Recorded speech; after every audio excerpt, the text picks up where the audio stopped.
Typography has a special place in the world of design, and it can dramatically impact the way a design feels. It can make a design look busy or clean. It might even be the design itself. Through understanding the anatomy and structure of typography, it goes a long way in deepening your understanding of design. This is a serif font. We know this because of the little brackets at the end of the characters. And each letter of this word is called a character.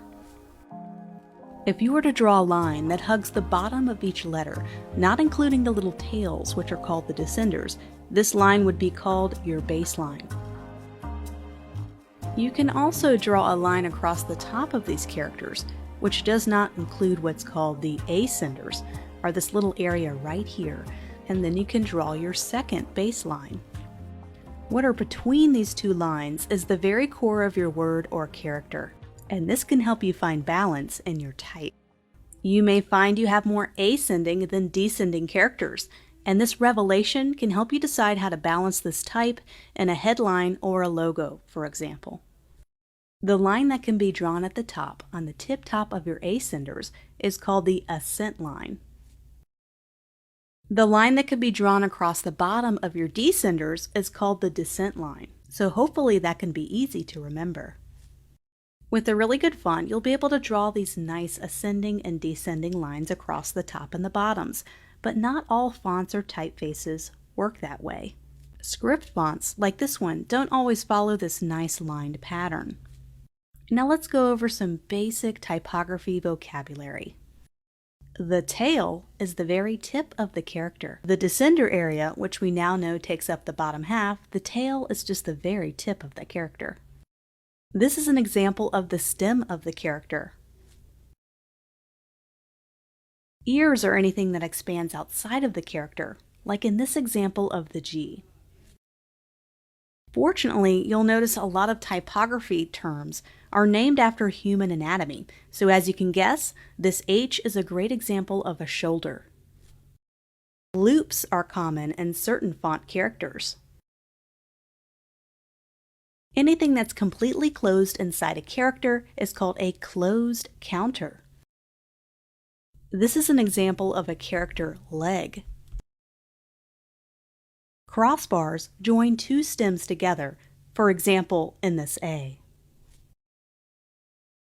There are hundreds of different terms and vocabulary words for describing typography anatomy. I'm not going to learn them all, and you don't have to know them all, but it's great to be familiar with some of the basic vocabulary.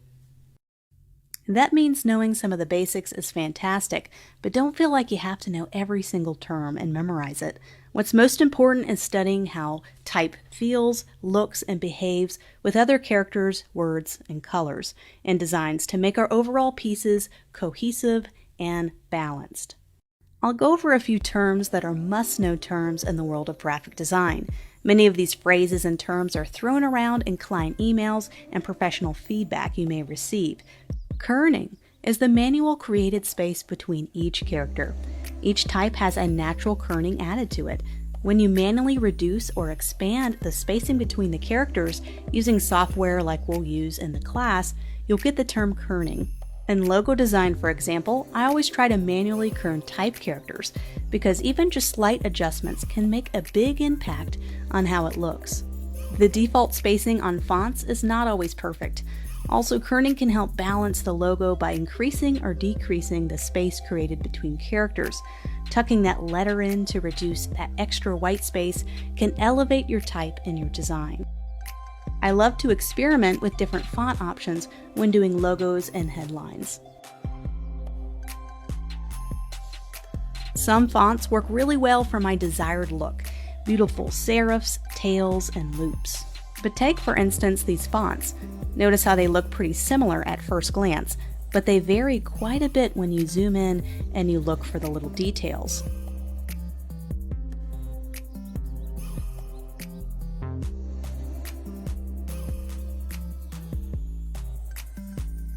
The spacing between sentences or phrases is called leading.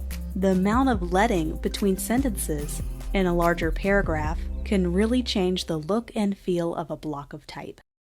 Larger spacing or leading between sentences can look very clean. Tighter spacing can feel pretty cramped. When you are learning intermediate or advanced design techniques, you'll need to know how to manually space and balance logos, headlines, and custom lettering. When working on headlines or type, I like to tighten the spacing between characters or words.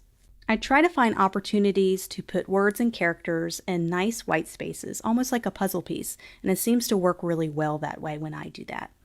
We can do this easily in Adobe Illustrator. I'm taking a simple 3-word headline and finding the right spacing between the characters and the words. You'll notice a big difference using the default spacing in the font and then using my own custom spacing. There seems to be a big difference when I really start to play and noodle around with it.